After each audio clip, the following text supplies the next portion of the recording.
Big Daddy, well done, mate. 2-3 minutes, yeah. Two. Yeah, sure. I know you're really tired, mate. Yeah. Hey, well done. And please, mate, we'll get underway. It's probably going to be relatively informal. I'm very informal like that. Cool, thank you. All right, we're rolling. All right, Isaac Savage, Gladrap. I'm here with the new champ, Lucas Big Daddy Browne. How you feeling, mate? You're going to say the belt and stuffed up? Is that right? Were you going to say? I was going to say the long-winded title, but what is it? The Pan Pacific Asian WBC Asian Silver? Boxing Council silver heavyweight title along that lines. Yeah. Well done, mate. He didn't make it easy for you, did he? No, he certainly did not. My last opponent was actually in his corner, Julius Long, who was 7'1". So I've gone from 7'1" down to 5'8" or so. So definitely expanding the repertoire. Yeah, good word, Jackson. No, didn't hear it. So yeah, basically for me, it's making sure that I've got everything covered and all box ticked, all that sort of stuff. So I think that was a very good fight for that reason. He didn't, like we're saying, he didn't make it too easy for you tonight. In those grapples, though, you seem to be getting quite frustrated, and that's why near the end, you just hook, line, sinker, laid him out. I was expecting the ref to call something. Like, he was clearly holding on, so I was just sitting the side going, look, I'm hitting the side. And then when I did sort of somewhat separate, he swung the big right. So I didn't want to separate and obviously get caught with something. So I just tucked the head in like I would in an MMA fight and sort of just waited. So yeah, MMA days sort of came back tonight. We were thinking about referring to that too when you were in there earlier. And seeing you out there tonight, though, you look so relaxed, composed. Was it just, this is like, nothing big to you, nothing out of the ordinary? I was born to do this, you see. So it really is. Like, it's especially someone like I don't see him as a threat. Like, he's not obviously not Mr. World Champion sort of thing. So I'm always very relaxed no matter what. You see me in the dressing room here, I'm just up and down, just pacing and just doing my thing. But I think, knowing that he did have a good punch, obviously he hit me with I think 2 punches in the round. Any rattle you, or do you feel tagged? I felt one left hook. So as you can after that, I was ducking a lot more and blocking, etc. But that's exactly what I wanted out of this fight. I wanted someone who was threatening me with some sort of big shots and maybe able to come up, guard, or get under. So for me, that was perfect. And it seemed to, between each rounds, I don't know what you called him and was saying, but you started evolving each round and you started landing more of those uppercuts, really stepping into them.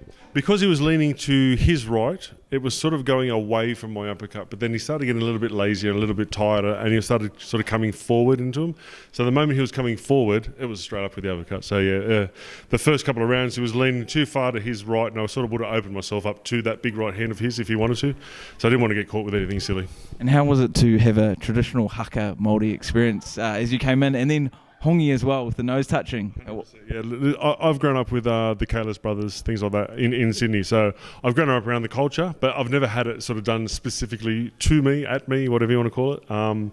It gives you chills. It's absolutely sensational, and especially coming into obviously something where I can fight afterwards. It is brilliant. So I really, really enjoyed that. And have you said hi to Julius Long at all tonight? Have you guys exchanged words? I saw him at the press conference again at the weigh-in, and then tonight. He's always got something to say, but that's just who he is. I've knocked him out twice, and he's still a smart ass, so I don't know what else I can do to sort of shut him up. But let him do his thing. He's 7'1" and walks around like he's 7'1", so let him do it. You know what I mean? You seem to be on a bit of a roll, taking out New Zealand heavyweights at the moment. Him, now Pati, and I just heard you in the ring call out a couple of famous New Zealand boxers' names. Junior Pati, which seems like quite an imminent fight in the near future. How real was that fight to be? I was speaking to his manager, and he's already booked in, obviously, for the next week or maybe 2 weeks, is it? The Parker card. So he's booked in for that anyway. And then I believe he's got another fight in April. So he's sort of booked up as it is. I could call him out till the cows come home, but he's already booked up, so there's no point sort of calling him out.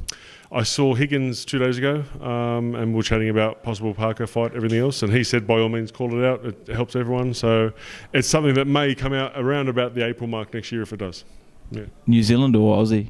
I really don't mind. I don't mind. I'm well received over here. Obviously, if it's at home, it's great for me. But I really don't mind. Yeah.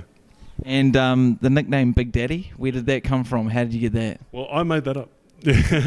After my first fight, I did an MMA fight, and there was a person in the crowd, and he was trying to describe me, and he said, "Oh, the big bald guy with the tattoos." And I thought, well, we can't have that. You know what I mean? So my last name's Browne. I'm a father of 3. I'm a big boy, so Big Daddy Browne just flowed. And I asked did a little poll on Facebook, and yeah, that won flying colours. So we just went from there.